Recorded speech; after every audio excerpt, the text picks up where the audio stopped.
What's going on, Jerome's? So we've gotten a couple of comments saying that I've wore the sweatshirt constantly since Saturday. Now, full disclosure, so the Randy Moss jersey with no shirt underneath, that was the go-to for a while, but I did change at halftime. So, by the way, thank you. You're welcome. You're welcome for that. So, but this has been basically on my body since Saturday afternoon at halftime. So, again, you're welcome. But the Vikings completed the greatest comeback in NFL history, down 33 points at home against the 4-8-1 at the time Colts. Now 4-9-1. Woo! That's right, man. But getting it done in overtime, amazing, fantastic, emotional win. Also, the Vikings securing the NFC North. So a big time emotional game. Where did it really have to be that close?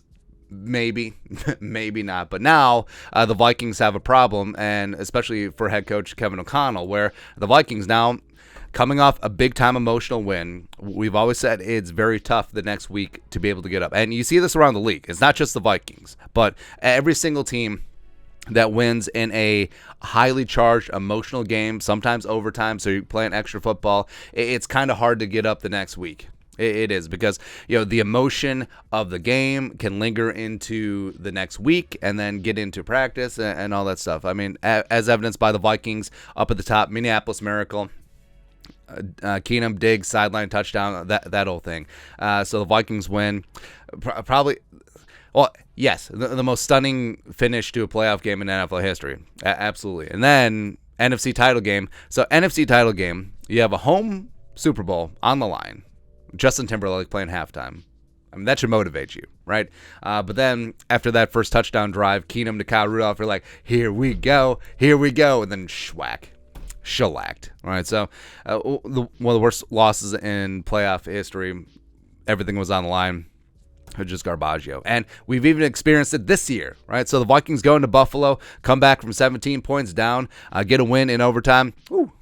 Just like all of the ebbs and flows of that game, all of the ups and downs, it was just crazy, man. But then you come home and Vegas installs you as 1.5-point dogs against the Dallas Cowboys, and it wasn't enough.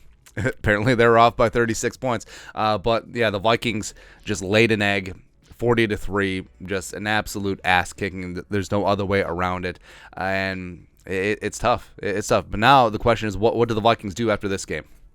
All right, so the Vikings, again, should have had to be that hard? Probably not. But the Vikings coming back from 33 down against the Colts and getting it done, winning the division, all that stuff. It is tailor-made for an emotional letdown against the Giants on Christmas Eve Saturday, right? So the Giants also, who got themselves an emotional win Sunday night against the Commies. Well, I mean, the Giants and the refs sort of got a win against Heineke and the Commies, but whatever there. But, I mean, the Vikings, this is set up, right? This is, you could not draw it up any better as hey, the Vikings have this win, and then they go into the next game, their final home game of the regular season. They're going to have a couple of home playoff games.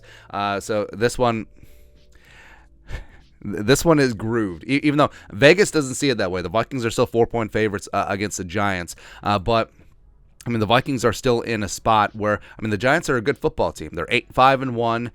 They're very nearly securing a wild card spot. They gave themselves a little bit of a cushion by beating the Commies on Sunday night, and then they're also a step ahead of the Seahawks and the Lions. So they're going to be fighting like hell, because they want to secure their playoff spot. They want to do all of that. And the Vikings, I mean, yeah, they're 11-3. Yes, they're division champions. Yes, at minimum they're going to be the 3 seed, but that 2 seed is extremely important, because as we've outlined, if everything goes according to Hoyle in the wild card round of the playoffs, the Vikings have a chance to be hosting the divisional round game against the 3 seed Niners. But if it flip flops, guess where the Vikings are going? They're going on the road to San Francisco for the divisional round, and the Vikings, like we said too, if things get weird. So, fan fiction scenario. So, opening weekend, the Vikings win, the Niners win, yes. Say the Cowboys beat the Buccaneers, which is extremely likely, right? So the 5 seed Cowboys would go on the road against the 1 seed Eagles. One of them is going to knock each other off. If the Cowboys can get their ish together and beat the Eagles, and then the Vikings beat the Niners, then guess who's hosting the NFC title game? The 2 seed Vikings. Woo! That's why it's important. Even though in this scenario, the Vikings could be road warriors and then go win on the road and then still be hosting the NFC title game, but it doesn't matter. It doesn't matter. It's the difference between the 2 and the 3 seed is the difference between potentially hosting 2 playoff games at least. All right, so this is a big one. This is important, and this is a big time test for Kevin O'Connell because he's already had the emotional letdown. Like he has tangible experience that he can draw back on after that Bills game and then what happened in the Cowboys game. So he needs to remind them like every single day. Like the Vikings, I mean, they're back in the building for some for some training stuff and some weight stuff on Monday. They generally have Tuesdays off. Well, actually, it's gonna be different because it's a Saturday game, isn't it? But anyways, whenever they're back in the building this week, Kevin O'Connell needs to harp on them. Hey, we know what happened after the Bills game.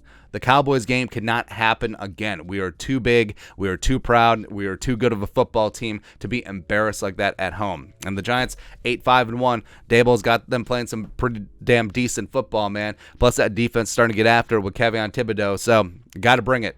Absolutely got to bring it.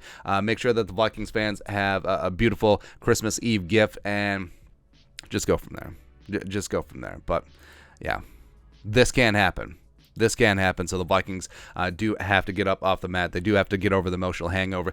They do need a little bit. They just need a Gatorade and ibuprofen, and they'll be good to go.